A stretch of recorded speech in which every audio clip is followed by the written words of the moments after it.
With 2024 coming to an end, let's go back and check out the best bits of unused and unseen content that I covered on Lost Bits. With 30 Lost Bits videos uploaded in 2024, spanning an eclectic assortment of games ranging from Five Nights at Freddy's to Cuphead to Super Smash Bros., there were a lot of really cool things that we went over. And I also polled you guys to see what your favorite Lost Bits were of the year, so stay tuned for that closer to the end. Anyways, let's get to it. Smack that like button. It's time to rewind 2024 and revisit some of the year's best Lost Bits. Number 10, the Mario Party 7 Unused Early Map. So I've been covering the Mario Party games on Lost Bits pretty much since the earliest days of the series, and this year, it was really cool to talk about a new unused board map found left over in Mario Party 7. Well, at least it was new to me. This map is also apparently left over in Mario Parties 5 and 6 as well. Anyways, as you can see, this is very much a map that isn't finished, as we can see basic modeling and texturing throughout.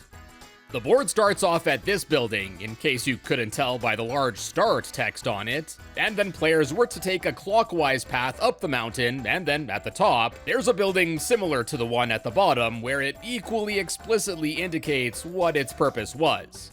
Anyways, I love seeing early test maps, and it's awesome to see that this was still not only left over in the games, but could also be made playable too.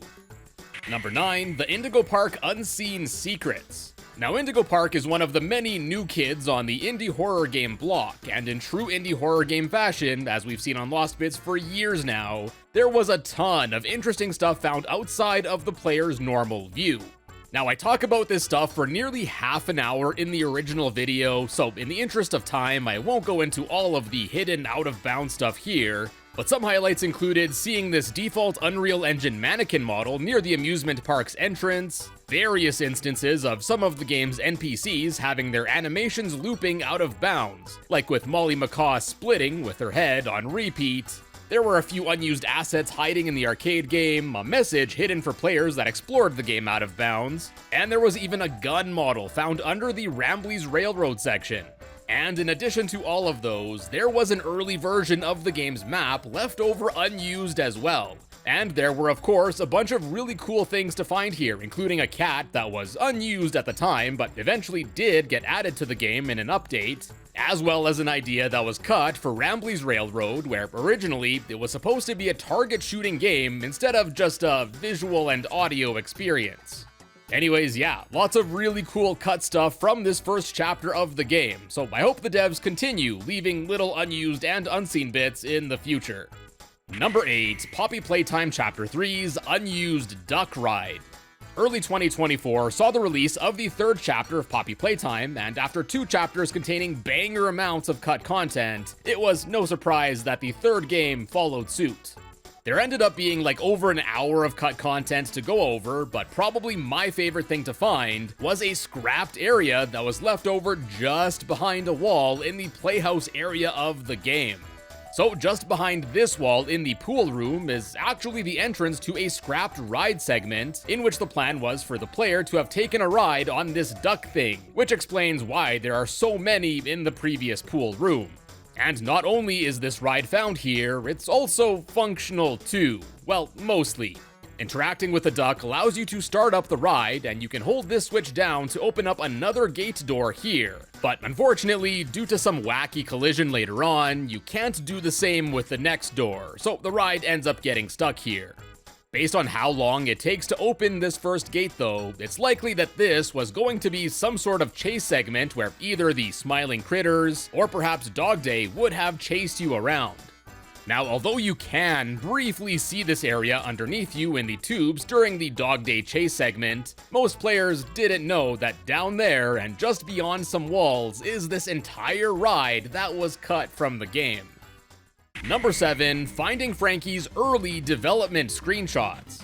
It's not super often that I get to directly chat with the developers of a game, but this year, I was incredibly fortunate to do so with the devs of Finding Frankie, one of the newest indie horror games that marries many aspects of the genre with some really cool parkour mechanics. And the devs actually shared quite a bit of info with me, including clarifying some things about some models and textures found in the game, And they even went as far as to share several early images and pre-release screenshots of the game that gave us some really cool insight into some of the earliest days of the game's development. We got to see several scrapped concepts, from a plan to have originally been playing the game as a little kid, where one of the areas was going to be a kid's bedroom, to another idea where the facility was originally going to have some sort of stage area, for which we got to see some backstage screenshots that revealed a scrapped clock character that would have been known as Carl Clockwise. And there was also a screenshot of him getting, munched on. It's always awesome to see devs being transparent with their development history, so again, a big thanks to Superlou Games for chatting with me about their game. Number 6, Mario and Luigi Superstar Saga Unused Cameos. Amongst a whole bunch of other unused graphics, my favorite things to cover for Superstar Saga were the several Nintendo character cameo appearances that ended up getting cut from the game. So basically, instead of Professor Egad appearing in the Star Beans Cafe after each of the drinks were made, originally, the plan was for various other Nintendo characters to appear and have a short interaction with the brothers or the employee there, including Wario, Samus, Olimar, and more. And for all of these characters, there are leftover sprites as well as bits of dialogue that give us some insight into how the interactions may have played out. Additionally, several of the items that the player obtains in the game from this section had their name changed to seemingly try to hide the fact that these items were tied to a character from another series, like the Greed Wallet originally was explicitly Wario's. Now, I think it would have been really cool to see some of these cameo appearances in the game, so I'm definitely left scratching my head as to why these ended up getting cut and replaced with just the prof. Number 5, Epic Mickey's Test Maps. With the rebrushed release of the first Epic Mickey game coming out in 2024, after getting dozens and dozens of comments requesting that I cover this game, I finally did so this year. And although there are so many cool unused aspects for this game, my favorite has got to be the smorgasbord of unused maps that are left over in the game. And if you know me, you know I love me my unused maps, so this shouldn't be all too surprising. We had a wide array of maps to check out, some covering various lighting or particle effects like thinner gloops and a bunch of these shapes. We got to see a large test map with some cutscene tests, and there was even an early blockout version of the game's 2D side-scrolling sections, complete with a very basic boss fight at the end. We had both quantity and quality with the unused maps left over in Epic Mickey here, and this isn't a luxury that's all too common with the games that we check out on this series, but I'm all here for it. Number 4, me being a hidden Easter egg in Friday Night Funkin'.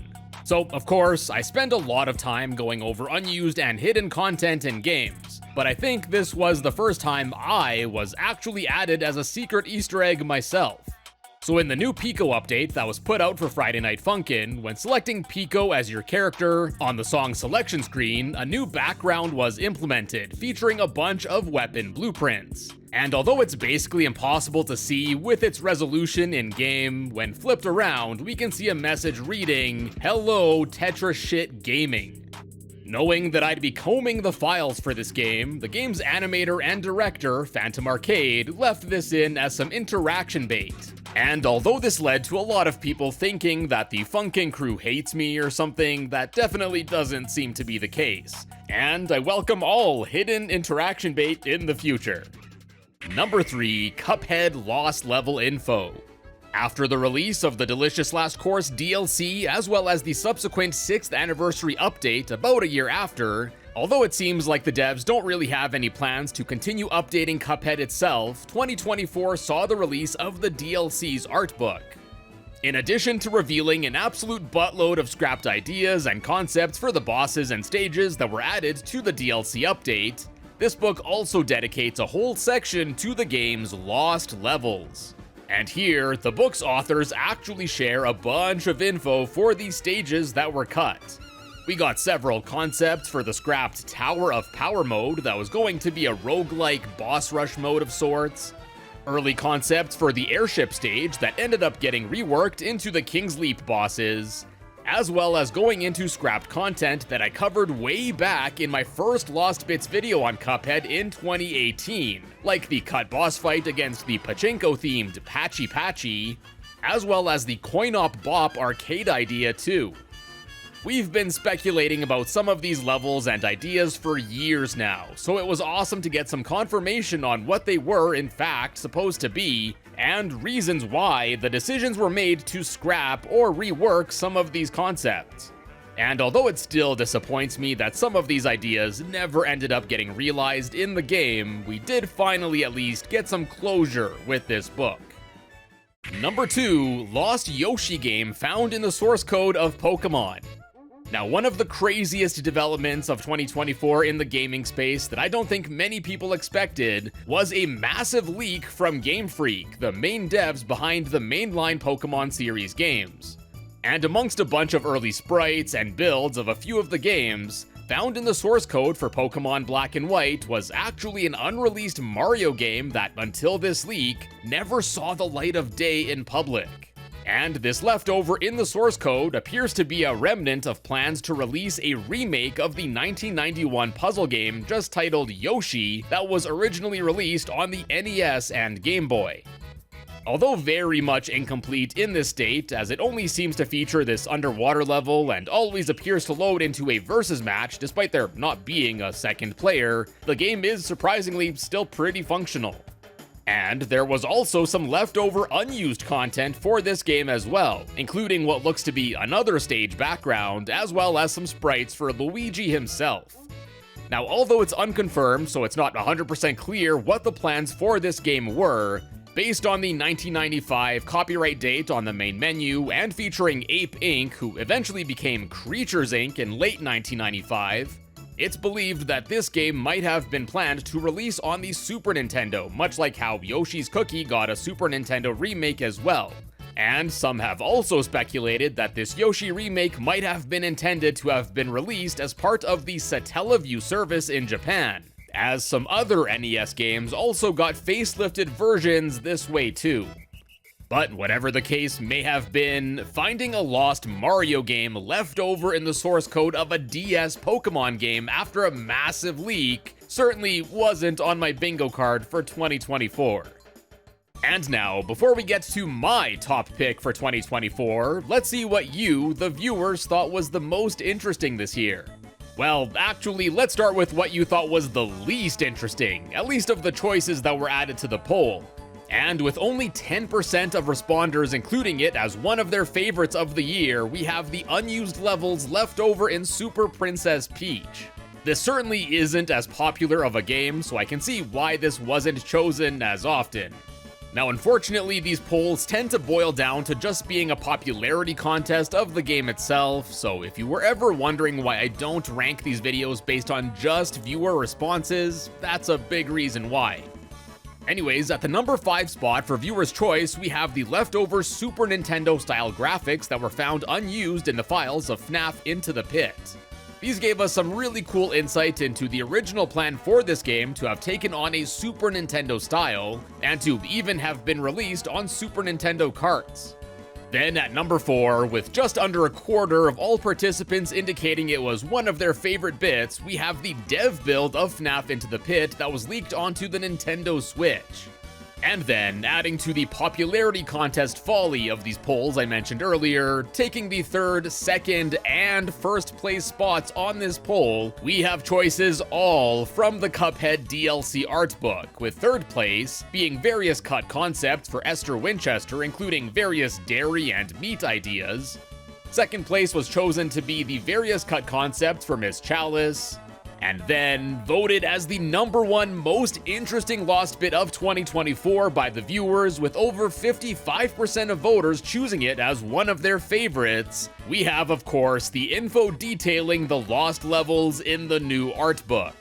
The first link to the survey was posted alongside a Cuphead video, so that definitely impacted the results here, I'm sure, but I certainly agree, this was a really cool thing to cover this year. And with that, let's now get to my number 1. Number 1, FNAF Into the Pit leaked dev build. 2024 was honestly just a whirlwind with how some of this stuff was uncovered. So, a day before Five Nights at Freddy's Into the Pit was supposed to release as part of the series' 10th anniversary celebration, a build of the game leaked onto the Japanese Nintendo Switch eShop, so fans with a Switch were able to play the game early. And this wasn't just an accidental early release of the game, but this build that was put out early was actually an early dev build of the game that seems to have been from a point in development weeks, if not months, before the build that was released on Steam a few hours later. Noticing that this was an incomplete dev build that wasn't even beatable, the build was promptly taken off the eShop a few hours later. And due to this build being available for only a few hours and only to players with a Japanese account, not too many people ended up downloading it, so there was a strong risk of this specific build becoming lost. Now, I was actually streaming this game myself when some viewers popped in to let me know about this dev build, and then the race was on to try and get this build preserved. I made a whole video detailing how this all went down, so I highly recommend checking it out if you haven't already, but it was honestly one of the wildest experiences of the year for me, and I'm glad we were eventually able to get the build preserved. And as I covered in another video, this was well worth it, as there were actually a decent amount of changes in this dev build compared to the final release. And yeah, just another wild sequence of events that I certainly didn't expect for 2024. And with that, my friends, we close out 2024 on the channel, and I hope you enjoyed the content this year. 2024 was a pretty difficult year for me with the channel, but I just want to say I extra appreciate all the likes, comments, super chats, and members that help keep the channel going. I'm definitely pumped to keep the videos coming in 2025, and as we've seen with stuff this year, we truly don't know what kind of surprises we may end up seeing. And as usual, let me know what kind of lost bits or speedruns you'd be interested in seeing in 2025. But until next year, my friends, subscribe if you're new. I hope to see you in 2025. And as always, thank you all so much for watching, and I will see you in a bit.